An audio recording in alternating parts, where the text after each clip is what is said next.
স্বপ্ন, কল্পনা আর বাস্তবতা যখন এক হয়ে যায় তখনই গল্পের সৃষ্টি হয়। আর আমার গল্পটা শুরু হয় যখন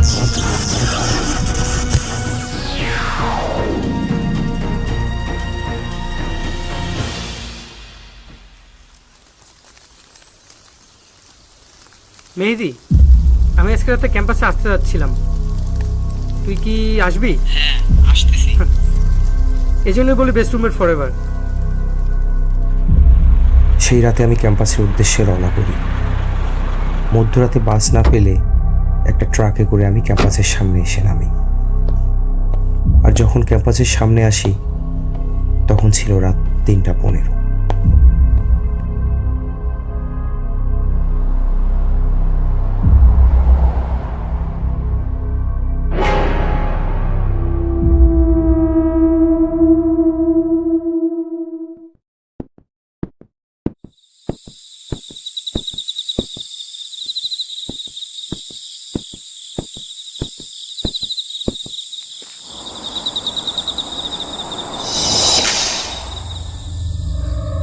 আমি যখন রাস্তা পার হচ্ছিলাম মনে হচ্ছিল দূর থেকে আমাকে কেউ দেখছে। সিঁড়ি দিয়ে ওঠার সময় মনে হচ্ছিল আমার পেছনেই যেন কেউ দাঁড়িয়ে আছে। আমি যখন হাঁটছিলাম আমার বারবার মনে হচ্ছিল কেউ যেন আমাকে ফলো করছে। আমি একটু থমকে গেলাম। তারপর ভাবলাম সবই হয়তো আমার ভ্রম।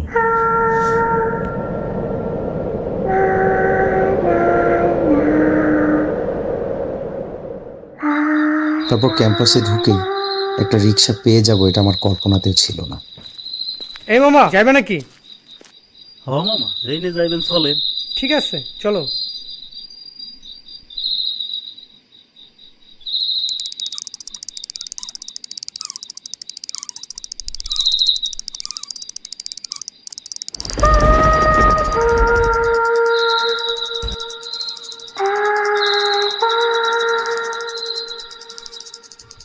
মামা, আয়া পড়ছি, তুইও চলে আয় ঠিকঠাক মতো। মামা, ক্যাম্পাস তো বন্ধ, এত জলদি আইলেন যে?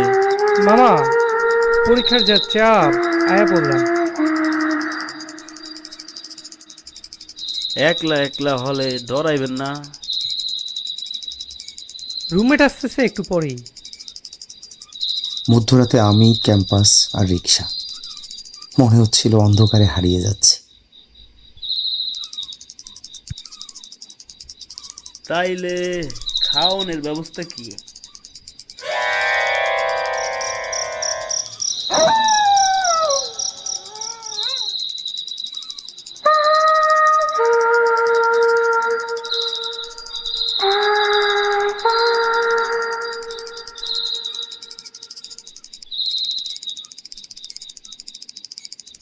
মামা, বয়স তো অনেক হইল, শরীরটা আর টানতে পারে না। কি কো মামা, তোমারে দেখে তো জুয়ানি লাগে।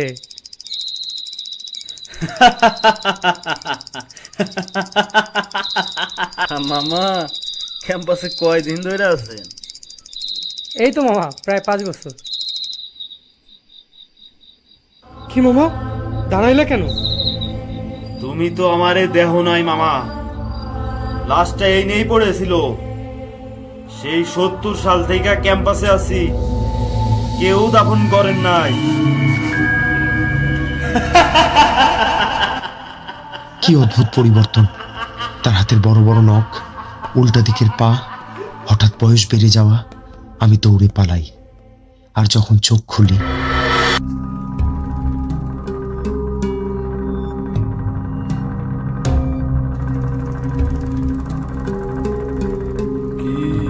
বড় হুজুরের ছেলে জানাজায় আসছিস?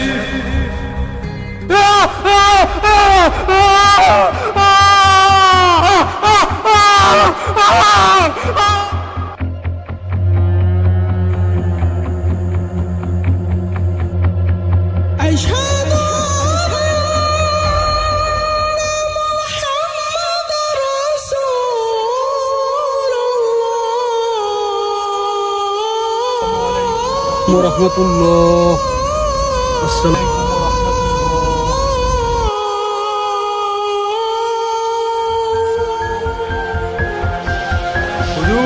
এই গাছ কেটো মানুষের বাচ্চারা 2 দিন পর পর গাছ কাটার নামে আমাদের বাচ্চাগুলারে মাইরা ফেলতেছে।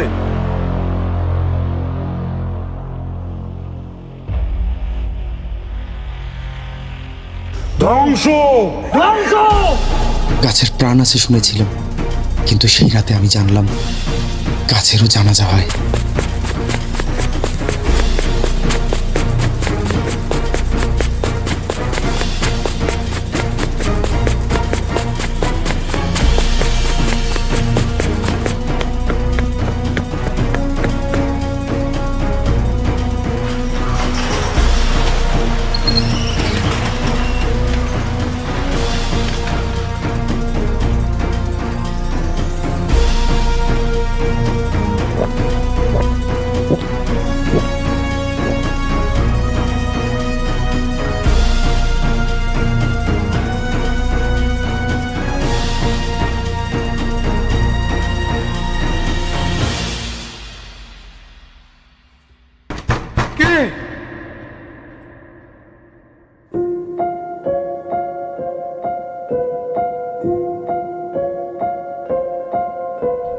কিরে, তুই হাঁপাচ্ছিস কেন? মামা, আজকে ঘুমায় যাই, কালকে সকালে শুনিস। রাতটা আমার কাছে স্বপ্নের মতো মনে হচ্ছিল। আমাকে ফলো করে সেই মেয়েটা, তারপর রিক্সাওয়ালা, আর তারপর গাছের জানাজা। কি এর কারণ? হ্যালো আঙ্কেল, আসসালামু আলাইকুম। বাবা, তোমাকে তো বলা হয়নি, মেহেদি সন্ধ্যায় বাস অ্যাক্সিডেন্টে মারা গেছে।